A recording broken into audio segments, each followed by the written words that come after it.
each photo has, you have to do an audio sync with the photo. So each photo has an audio feed. Okay, but now Facebook has albums, right? Right. You upload, let's say, group pictures to this one album. I was at the beach the whole day, blah blah blah, right? Correct. Are you gonna have an audio book or an audio file that syncs up to that album? So you say, hey, listen to this, get a brief description of what the album is. We could do that, yeah, absolutely. That could be a possibility. It's a good idea. There's all sorts of possibilities that we can do with this. One more question. Absolutely, one more. Will most people be able to put their audio recordings in the same photo? I'm sorry, how do you? So, like the photo that you had with your girlfriend. Right. Can she come back in and say, oh yeah, that was one of the best days of my life, we had a great conversation? That would be awesome. Yeah, I mean, we don't see why not. That'd be another way to add value to the site, so thanks again. And, one of the judges had a question. Okay. If you were wildly successful, how would you get enough bandwidth to handle all that? Just grow. I just Well, keep yeah. growing. Look at Instagram. They haven't made a dime. They got 27 million users Yes. in 17 months, and we think we can make that kind of growth if we do it correctly. We get the right type of marketing scheme, and we just want to see how it works out. All right. Thank you. Thanks.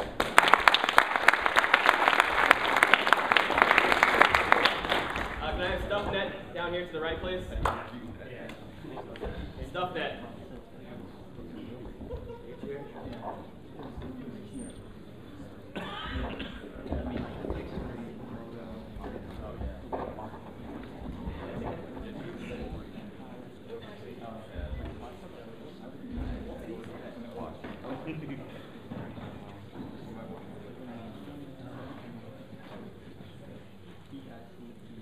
And In Touch. Can I get you down here as well too?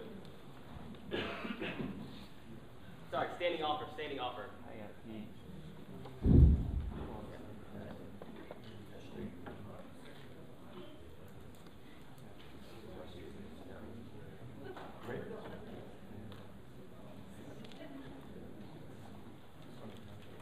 Hi, I'm Roger Hamilton. My colleagues Karen and Kishore over here, we worked very hard on this presentation and this concept. We think it's pretty revolutionary. Excuse me.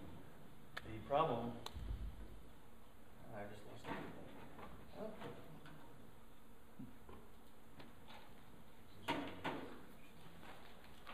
Let's see. Sorry, I just lost everything. Okay.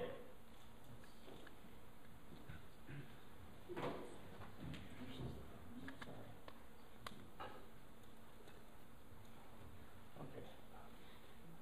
All right. Problem is, U.S. is not #1 in education anymore. Our slide the last couple of decades has been pretty well documented, pretty well known. We intend to do something about that. Basically, most people agree that there's a lot of room for improvement in the education system. By changing the way humans learn, trying something new and pretty radical, we hope to change that.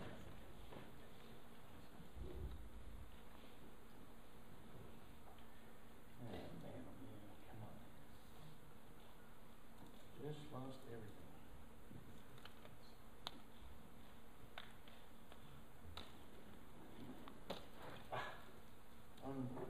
All right.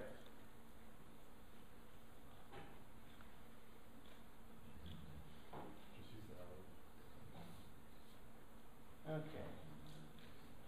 You can operate like that. Apologize for this. You just leave it like that and talk. Okay. All right. Let's do the best we can. Basically, the solution is this: we're going to connect data, research and teachers, research literature, and teachers electronically for the first time. The operationalization of this the purpose is to generate the optimal learning environment that can be calculated based on analytical data, now rather than intuition, which is the way it's always been done, really since the beginning of time. We're going to add a analytical, fact-based component to that reasoning process in education and training. We've got a rough prototype here. Now, let me ask you this: wouldn't it be nice, for example, if a 7th grade science class, if the teacher was teaching Jimmy, and Jimmy just asked a question, and the teacher wanted to know exactly how to answer that question optimally, or to teach the class optimally, given certain learner characteristics, goal characteristics, content characteristics, content variables. Wouldn't that be cool if I had a system that actually recommended optimal instructional strategies to the teacher and optimal learning strategies to the learners? The end results could be pretty phenomenal. We've got a rough prototype here I want to show you.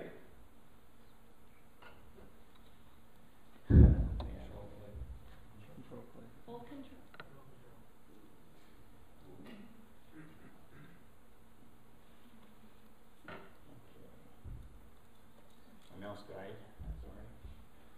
sorry. Big pardon? Continue to the left side. Continue. All the way down. Oh, sorry.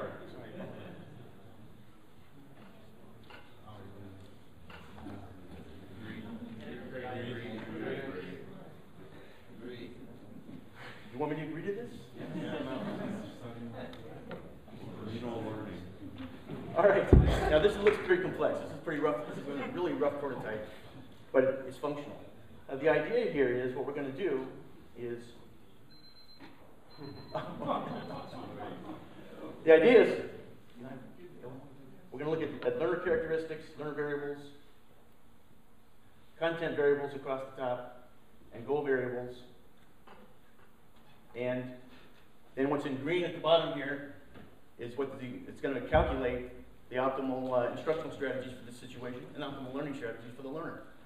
And as the situation changes, the recommendations will change in real time. For example, if now Bishop, teachers one-on-one with Bishop, here's the optimal instructional strategies down here for teaching Bishop. Or you can go to the class as a whole. You can go to a small work group, calculates from the bottom up based on the members of that group, and then it gives the class as a whole. Okay, you get the idea. And content, same thing. Content variables, goal variables. Go to the next goal. As the variables change in real time, the recommendations for how best to teach and how best to learn are generated. Okay. All right. Any questions? So, okay, it's a huge market, obviously, and hundreds of billions. We think that by changing forever the way humans learn, we'll make U.S. #1 again. It's a huge commercial opportunity, and it's going to be great fun to do. Thank you.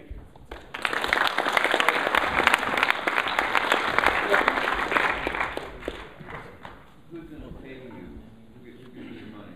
Yeah, but we didn't get to that, but the revenue model is, the low-hanging fruit, we think, are private schools. This is the beachhead market. Say $100 a year subscription through the school. Yes? Yeah. Compared to who? To web courses. Compared to web courses. Well, those are taught pretty traditionally, even though they're done through the web. They use instructional design principles. They're pretty traditional. This lets data drive design decisions, which should dramatically lead to better results.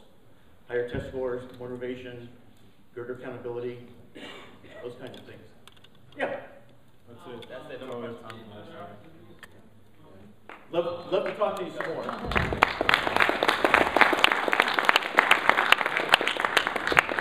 We have stuff net up.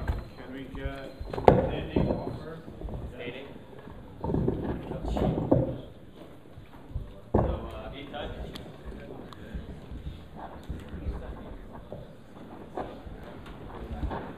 Bitcoin gift card. That's good. All right, I'm Andrew, that's Jason, and we're StuffNet. Now, consumers are increasingly faced with a ton of choices, but not everyone is all that picky, and a lot of people even dislike having to make these kind of buying decisions. So for example, I really need to get a new pair of shoes, and I want to get black skate shoes. They need to be size 11, but beyond that, I don't care what brand or what model they are.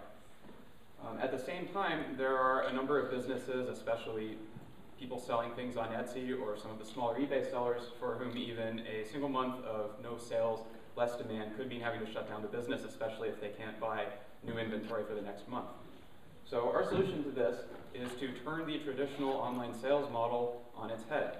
Rather than having merchants need to wait for consumers to come to them, we're going to give access for merchants to a pool of buyers who are maybe not so picky but are willing to accept a lower cost deal right there and then. So one way of thinking of this is we're going to take uncertainty from the market and shift it onto the consumers who might be willing to bear it. Now the way we're going to do this is by having a website that consumers can go to, and rather than having to scroll through thousands of different listings and have to pick one, and rather than needing to customize all of their exact preferences and options, they'll be able to tell us what they don't care about. So they'd be able to set a minimum price for something, and if they don't really care about the color, they can let us know that. If they're not in a rush, they can let us know that too. And we're going to match them up with merchants who will now see a different option on their interface. So if someone's trying to sell this pair of shoes for $68, but they don't think they're going to make their sale for this week, they actually need the cash now because they need to get inventory so they have different shoes to sell for the next time. They'd be able to accept one of these standing offers that's just waiting at a slightly lower price so they can get their cash right away. You can think of this as Priceline's Buy It Now, except instead of for hotels, it's for any sort of thing you would want to buy online. Now, as Andrew said, you mentioned eBay and Etsy, and our plan is to integrate these with their APIs so that merchants, small merchants, can pull their inventory directly into their shop, and we will identify potential buyers for their items that already exist. So now, if you look at those marketplaces, they do about $100 billion in transactions a year. If we can even capture 1% of that, that would be $1 billion transferring going through our network. Now that ignores the completely larger retail market of almost $4 trillion.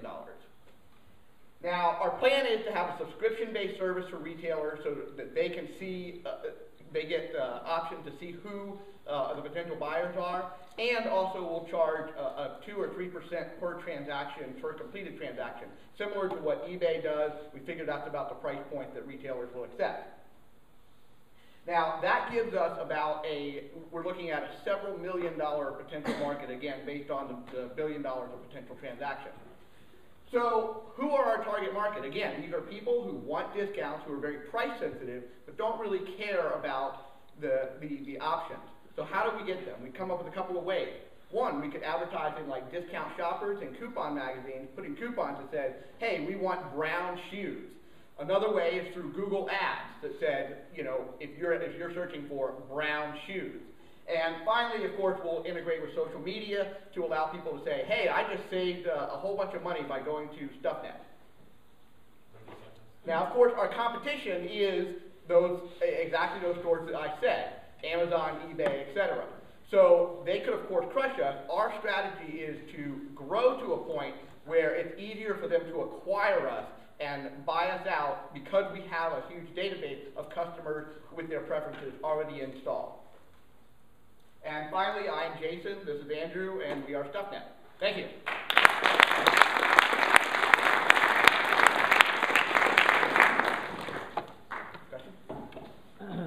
I like the idea of like a remnant rate kind of buying process, but I'm wondering though, you know, I'm actually a little confused because you mentioned that you want to integrate with Etsy and Amazon and all these companies, but then you're competing against them. How's that work? Well, through their API, not integrate insofar as allow the retailers to pull their inventory from those shops that they've already installed into our database. So the consumers can do that? Is that what you're saying? It's for the retailers, sorry. For the sellers? Okay. So your user is a retailer? Well, again, just like eBay, we've got sellers and buyers. So both. How does this compare to, I realize it's using different model of service, but how does this compare to something like New Age marketplaces, Power Search, where you can select features you do care about? Well, again, our goal is for people who are significantly price competitive, so they may not be an option for them out there, but who really don't care about specific options. How much is your subscription model? We haven't decided. That would be whatever the market would bear. Okay. Further question? No? Thank you. Oh. So thank you.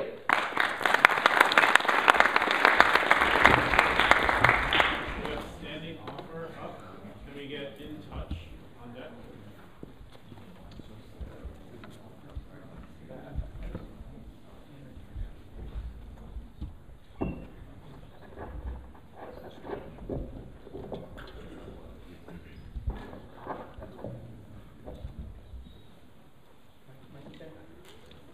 good?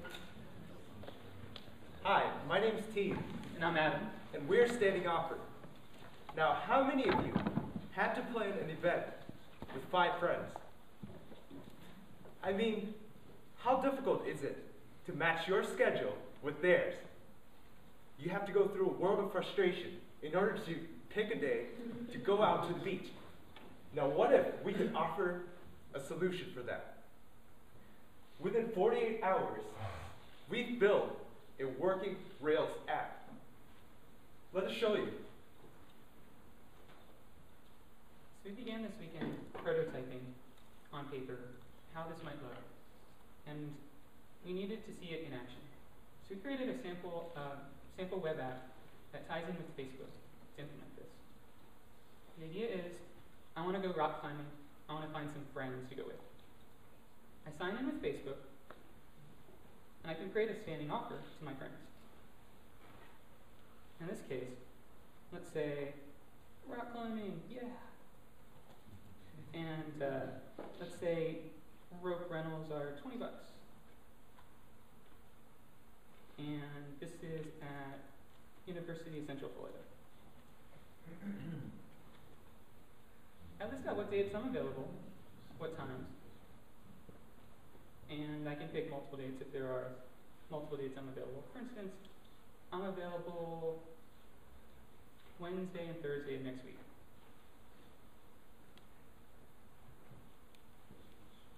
If any of my friends are available, I'll be able to tweet this out or maybe post it to my Facebook wall. And they'll be able to come in and say what dates they're available. From there, I, as the organizer of this standing offer to my friends, can schedule the actual time that we all gather together to meet. This could eventually tie in with our calendars and other things to optimize what you see here. This is just a very light prototype. Eventually, we'd be able to explore more and see other standing offers that other people in the system have, rather than posting on Facebook or rather than posting on Craigslist looking for activity partners. Or so we had this idea, and this morning we went out and started talking to people around UCF and kind of getting what their pain points were in planning events. Almost every single person we talked to said that finding a time that everyone agreed on was the absolute hardest part in planning this. And we have a little bit more on Right, so we have this awesome app. But how do we get users? First, we built a connection with USF, UCF, and Rollins. And we're in contact with the fraternities, sororities, and student organizations. Next, to make money off of this user base we're about to build, we are going to go through an affiliate program with Groupon, Living Social, and Expedia. And we can talk more about that during the Q&A. But one of the ideas is we tie in with their APIs and pull in their offers to our users. If I see a trip to Mardi Gras on Expedia, I can say to my friends, let's create a standing offer to go there. I can say, let's go on one of these dates that I'm free. We can all collect, decide on a date, and book it. We'll collect a commission on the Expedia purchase, or we collect it on a Groupon sale. It helps people be more social and just enjoy life a little more. Well, thank you for your time.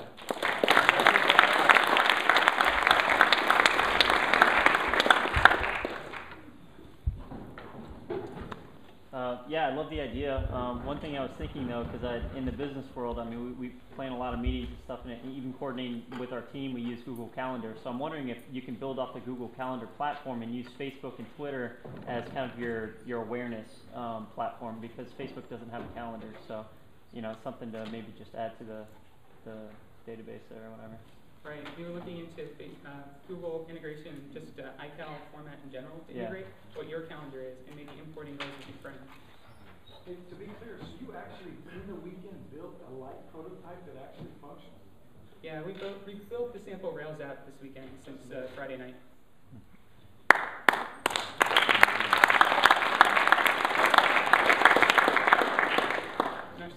confidence that we'd be able to see it through to conclusion with our vision, with the skill set we currently have. Thank you. In touch. Can we get a Bitcoin gift card and mentor match as the last two teams? Is there anybody that we didn't call? I'm gonna go again. Italy.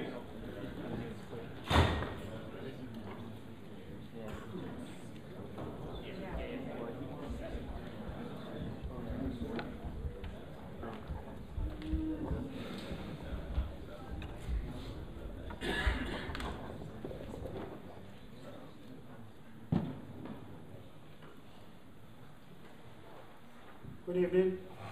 My name is Mesbin Augustin. And a few months ago, my mom called me and told me, "Son, why haven't you called me in 6 months?" I said, "Well, Mom, I called you 2 weeks ago." "Well, this is not uncommon. As a matter of fact, a few months later, I had a couple of business partners that called me back and say, "You have not called me to go sign the contract." Well, if you're a busy person like me, that's always on the computer, it's kind of hard to keep in touch. So basically, what I want is a solution that keeps all my contacts in one place. I can contact personal or business, and I can do it seamlessly without too much complication. And this is where InTouch comes in. So we thought of InTouch Reminder. It's a web and mobile-based app, and we're going to appeal to the small and medium-sized businesses. There are over 5 million small and medium-sized businesses out there. And we know that we have known competitors in Salesforce, Zoho, and Highrise. But what we're trying to do with, at Startup Weekend, we talked to several people who have businesses here, and we found that they would love to use this type of application, because they're always trying to stay in contact with people that they're doing business with.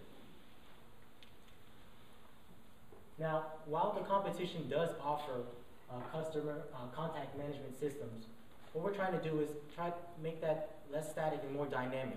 What we're trying to do is make sure that we organize all your contacts and make sure that you're getting reminders for the people that you need to stay in touch with when you're doing business. It's very important for a business to stay in contact with important clients, because then they're going to lose business that way. And what we're going to do is we're going to sync it with your mobile device, and we're going to make sure that all the contacts on your mobile device are synced with programs like Zoho, Salesforce, also Google Calendar, Outlook. Now, how we're going to get this application out there, that's the most important thing. So we know that there are small and medium-sized businesses all across Florida. So what we're going to do is make sure that we get in contact with these businesses who will find value in this type of application. And another way we can do this is we can integrate with the Salesforce API. People are already small businesses that are already using this, and make sure that we maximize what they're already doing on Salesforce by making sure that they're getting reminders for all these contacts that they're keeping in touch with on Salesforce. Another important thing is how we're going to make money off of this. So the way to do that is we're going to offer a tiered subscription model. We're going to charge about $10 a month per user license for up to 50 employees.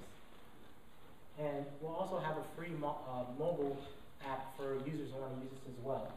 And have a subscription for integration with other contacts in Google, Facebook, Twitter, and Outlook. Okay, over the past 2 days, we've worked on a little prototype that actually works on an Android device. So basically, in a quick view, all my contacts are shown. You can see here, Daniel, I've talked to him in about 2 months. Whereas Anne, I spoke to her 2 days ago. So basically, I can create a reminder for Daniel and say, well, I'm going to call him back in 2 weeks because I'm busy now. When that 2 weeks comes, a little pop-up, a little notification icon shows in my phone, similar to other applications. And also I get a notification text so I can call Daniel. So when that time is ready, I click on Daniel's picture and I can either call him, text him, Facebook, or any other event. But since we don't like Daniel too much, we're going to text him this time. So basically, InTouch keeps all your contacts in one place, personal or business, and integrate with your existing contact list without you having to reinvent the wheel. So don't ever forget to keep in touch with In Touch Reminder. Thank you.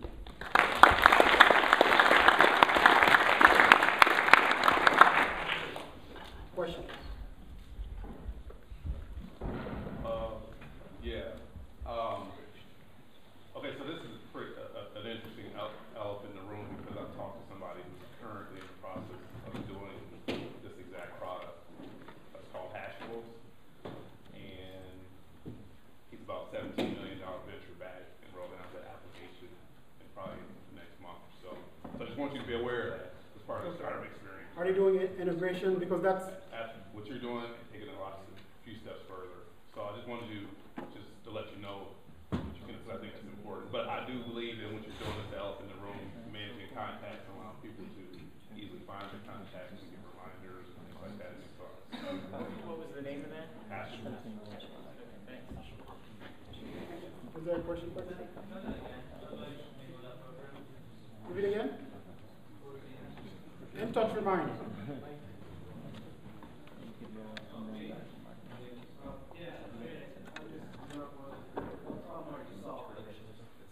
I'm sorry? What problem are you solving? I just want to be clear. Well, basically, I'm a freelancer. I work on my own organization, and usually every morning I wake up and I say I'm going to call these 10 people. Yeah.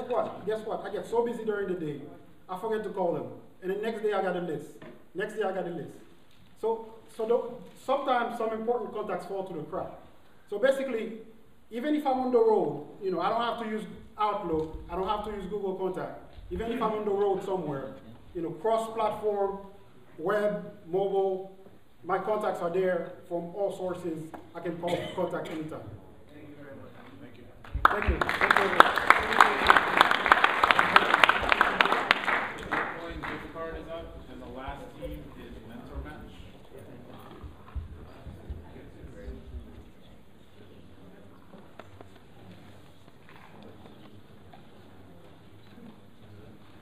Danny, can you hear me in the back?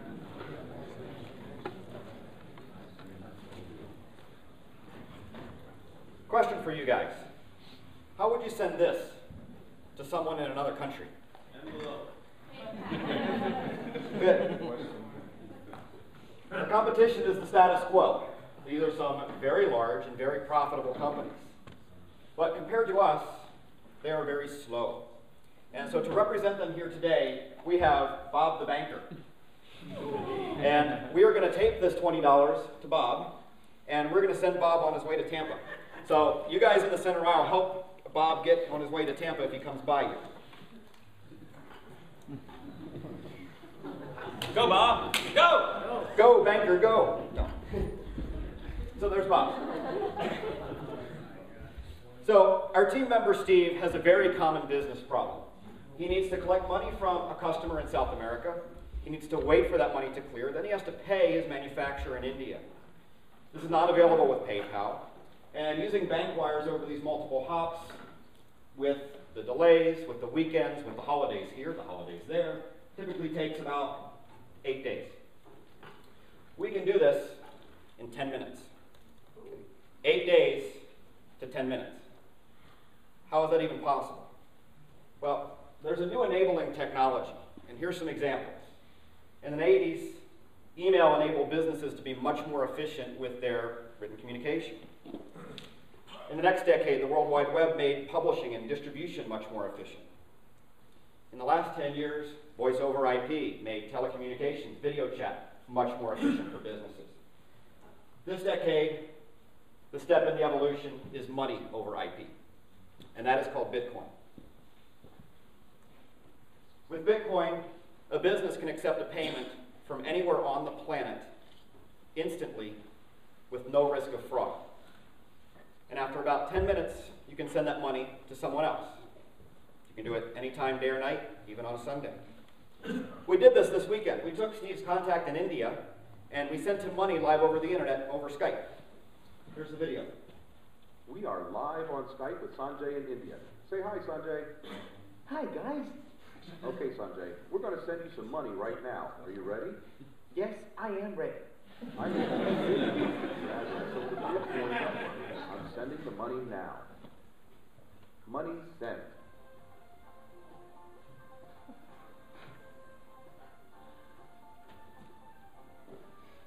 Okay, I have received the money. Excellent. How much did you receive? It looks like 1.08 bitcoins.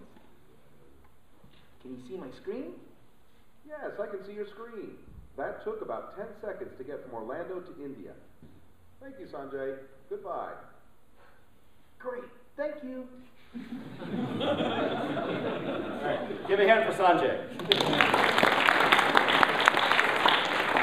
So this is great. You can get money anywhere very quickly, but there are some hurdles, and one of them is that it's too difficult to get started. So our project this weekend is the Bitcoin Startup Card. It is like a traditional gift card. You can put money on it. It also has instructions to teach people how to get started, how to learn more on the website. Companies can brand these, give them to their customers as rebates. You can sell these in a retail store that's familiar with currency exchange. You can also order them online. This weekend, we built a website where we've been taking orders. So far today, how many have we sold, Jeremy? 9. We've sold 9. We make about $1 per card, so even if we don't win anything, we made $9 today. So, go, banker, go. It's obvious he's a banker because he doesn't work on the weekend, so our money hasn't gone anywhere on a Sunday. So, we have some samples. We also automated our complete process for graphical design, card production, ordering, manufacturing, tamper-proof holograms. We figured a lot of that out this weekend. So, we are the Bitcoin Startup. Thank you.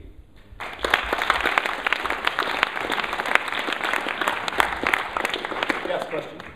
Yeah, what happens when the server gets hacked like last year? Well, the Bitcoin core technology itself has never been hacked. It's like the internet, it's open source. People have built businesses on top of this, just like people build businesses on top of the internet. Some of those businesses have some rather lax security measures and they can get hacked. So if you store your money at one of those businesses... Either way, right. you know, the fluctuation in currency scares a lot of business out there. You know, when you put your money in and you lose its value on it, how stable could it be? Well, on a minute-by-minute basis, it's probably a little bit more volatile, but over 8 days compared to 10 minutes, the volatility over 10 minutes is much less than your traditional currencies over 8 days. Okay. Yeah, pick it. I know that when you exchange gold or other currencies, you can sometimes be subject to capital gains or other taxes. How does this fit with that? What are Bitcoin's legal ramifications? Bitcoins are an internet commodity. They trade, just like a type of cash. So if I were to go and buy euros and put them in my wallet and trade them and use them, this would be considered a type of internet cash. If you would think of the internet as a country, Bitcoin is the money for the internet. Well, you know, those are the companies that you exchange it back out. That's the company that has the vulnerabilities. Yeah, right? Yeah, anytime this touches dollars, there's regulations involved. Bitcoin to Bitcoin is free and very simple to use, and there are no regulations for that right now. Yes, sir. Can you explain to me how valuations work? I'm kind of a neophyte to currencies and money and exchange rates. Like, how does that work? A dollar versus a euro versus a yen, and Sure. how's the value and Bitcoin's value is determined. And I know if I buy something, I know maybe it's the same value on the other end. Like, how does that work? Sure. Well, Bitcoin floats in value against the dollar and against the euro, against the yen, just like gold does. It floats based on supply and demand. It is its own market. As the supply increases and the demand decreases, the price adjusts accordingly. So on a minute-by-minute basis right now, it is more volatile because it's more thinly traded than, say, the dollar and the euro. But over time, if you were to add up all the Bitcoins in existence today, they're worth about $40 million. Over time, as they become used in more places with a limited supply, the value of an individual Bitcoin can only go up. Thank you, guys.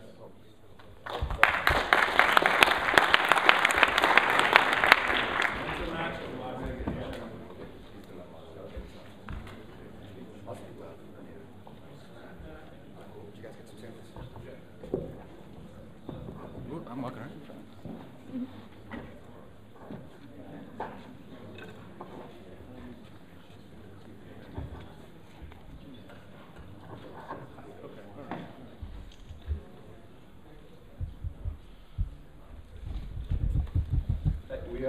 mentor match. This is our team. Lynn, design. I'm doing development, and Andrew is business. We had a few guys who couldn't make it today. Our focus is providing a global platform which matches students to mentors who provide personalized language lessons. So I'm pretty sure all of us have taken a language course either in high school or college here, but how many people would say that they can actually speak that language at a proficient level now? So not very many. So the problem is that books and lessons are really impersonal and static. Software's outdated, and personal tutors are really expensive. It's difficult to learn a language. This is the number of students who are actually proficient after their courses in high school. It's less than 1%, and I think that says a lot about the industry or the problem. Our solution is to provide affordable mentorship and to provide engaging and personalized content that keeps the users interested. And so we've all experienced some really great mentorship this weekend, and I think we can attest to how important that is in the learning process. $32 billion is the market for self-taught language learning. This includes tutors, private organizations. Our competition is obviously Rosetta Stone. They only have a 2% of the global market share, which says a lot how divided the market actually is right now. Berlitz is another, and there's a lot of existing apps out on the market. What makes us different from our competition is we have no production costs. Rosetta Stone made almost $300 million last year, but almost all of that went to production marketing. They really didn't make any money at the end of the day. Our mentors are the ones that create the content. They kind of act in a very similar fashion to the App Store. We have revenue model with two components. It's a freemium model. We have dynamically generated content that's free, and this is stuff that's dynamically created every day based on the user's interest. And we have learning through mentorship, which is a paid subscription service of our application. And this is where the mentors generate their own content on a platform called Digital Press that we build on top of. And so we have three revenue streams. We have user subscriptions, mentor fees, and one-on-one sessions that the mentors have with the students, and we take a commission off of this. All right, so some of the customer validation that we did this weekend to see if our idea was feasible. We sent out a survey on SurveyMonkey, and if you look at the first graph, I asked everyone how much would you pay for a monthly subscription for a language learning tool. As you see, most of them are between $0 and $20. Then the bottom one, I asked them how much would you pay if that included a mentor who made personalized content for you, using a bunch of different multimedia. And you can see that clearly people are willing to pay a lot more. You don't see the numbers, but actually a lot of people were willing to pay between $1,500. So our operating costs, if we had 1% of the self-taught language learning market in only one continent, that was Asia, which there's over 300 million language learners, that would be over a $13 million net profit per month with a $15 subscription per user. And bandwidth costs and storage are completely negligible and are pulling in that much. All right, so in terms of customer acquisition, we're not really planning initially on going out and marketing it traditionally, so that to each individual. We're more looking towards establishing some kind of strategic relationships with these groups so that we can get a lot of users all at once. Namely, that's study abroad offices at universities, government organizations. We also have a partnership with Ology Interactive we discussed this weekend. They are a leader in global education solutions. They work in a lot of different countries now, overseas. Scalability and growth. We plan to release this language solution, but as the platform is there to build on, to expand from more disciplines.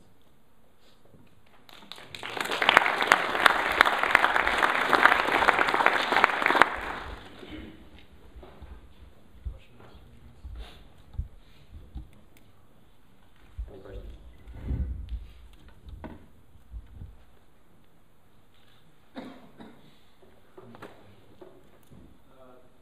Do you have any mocks to show? Like what is it? I do. So we're using. I guess I can show you the actual mock-ups of the app first. Let's see this here. But so here, the app. When you started the app, you would have a screen. You would take a questionnaire, that evaluated your profile, your learning style, what your interests were, and then it would choose a mentor for you. So it matches you to a mentor. And this screen right here would let you browse more mentors, find additional content. You could look through content on the screen. You would have a library where you can view all the mentors' content. Since mentors create their own content, you would have, when you subscribe to a mentor, it's kind of like subscribing to a magazine. You would pull in all their lessons, all their videos, everything they've aggregated from around the web. If they find somebody that does something better than them, then they'll pull it into their content. So you're getting the best of all that. Are we out of time? Yeah. And this is an example book from the platform we're building on top of that we built for a school in Kenya.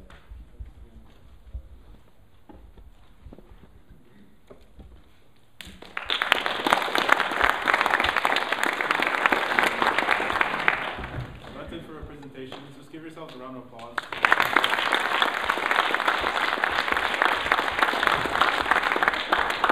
We're going to give the judges about 20 minutes to decide, and we're going to meet back here at 7:30. All right. Clean up.